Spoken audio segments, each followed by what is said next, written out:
तकदीर का खेल कहानी। बात बहुत पुरानी है। गुजरात के सूरत शहर में मनसुख लाल नाम के एक व्यापारी थे। इनका कीमती रत्न का कारोबार था। इनका कारोबार दुनिया के कई देशों में फैला हुआ था। पूरे सूरत शहर में इनका मान और सम्मान था।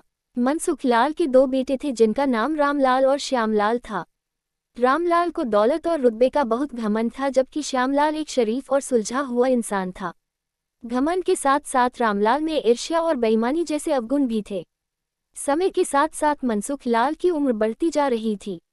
ऐसे में उनके दोनों बेटों ने कारोबार में पिता का अधिक से अधिक हाथ बटाना शुरू कर दिया था। कुछ समय के पश्चात मनसुख लाल चल बसे और कारोबार का पूरा भार रामलाल और श्यामलाल के कंधों पर आ गया। बड़ा भाई होने के नाते रामलाल ने व्यापारिक फैसलों में अपनी मर्जी की चलानी शुरू कर दी। रामलाल बेईमानी और मक्कारी भरे फैसले लेने लगा। असली रत्न के नाम पर वह नकली रत्न का व्यापार करने लगा, जिससे उसका मुनाफा बढ़ने लगा। इस मुनाफे से उसका बाकी बचा चरित्र भी काला हो गया। दौलत के घमंड में वह परिवार में उन्मादी जैसा व्यवहार करने लगा। दूसरी तरफ शरीफ और सुलझे हुए श्यामलाल को शुरू में रामलाल की बेईमानी का इल्म तो नहीं हुआ, परंतु जब उसने उसके व्यवहार में परिवर्तन देखा तो पूरे माजरे को समझने में उसे ज्यादा देर नहीं लगी। रामलाल की करतूतों से श्यामलाल को बड़ा दुख हुआ।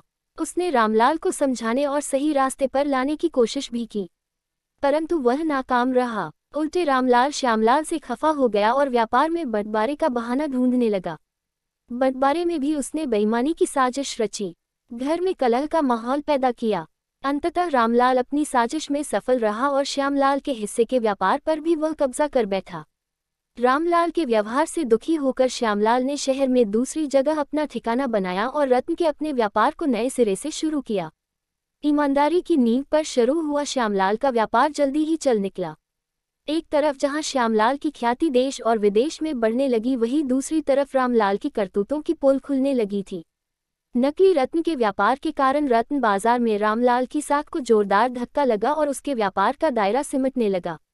अंततः नौबत यहाँ तक आ गई कि बाहर क्या, अपने शहर का भी कोई व्यापारी रामलाल का नाम लेने से भी तौबा करने लगा। अब तो नौबत यहाँ तक आ गई कि रामलाल को धन के अभाव में अपना घर, दुकान, सामान तक बेचना पड़ रहा था। जल्दी ही रामलाल के हाथ से सब कुछ निकल गया और वो परिवार सहित सड़क पर आ गया। अब रामलाल को अपने किए पर पछतावा हो रहा था, परंतु उसकी तकदीर ने जो खेल खेल दिया था उससे आसानी से पीछे आना उसके लिए संभव नहीं था।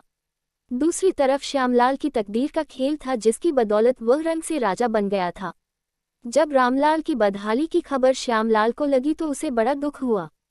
पुरानी बातों को भूलकर वह भागा भागा अपने बड़े भाई रामलाल के पास पहुंचा और रामलाल के लाख मना करने के बाद भी उसे परिवार सहित अपने पास ले आया।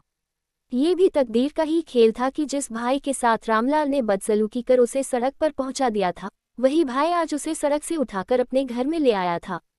कहानी से शिक्षा। इस कहानी से यह शिक्षा मिलती है कि तकदीर कब किसके साथ क्या खेल खेल दे, इसका अंदाजा कोई नहीं लगा सकता। हाँ, इतना जरूर है कि आपके कर्म ही आपकी तकदीर लिखते हैं। जिस तरह रामलाल और श्यामलाल के कर्मों के आधार पर तकदीर ने उसके साथ खेल खेला था, इसी तरह अच्छे कर्म करते रहना चाहिए। क्या पता कल तकदीर आपके साथ क्या खेल खेल जाए। इसलिए कहते तकदीर का खेल निराला है।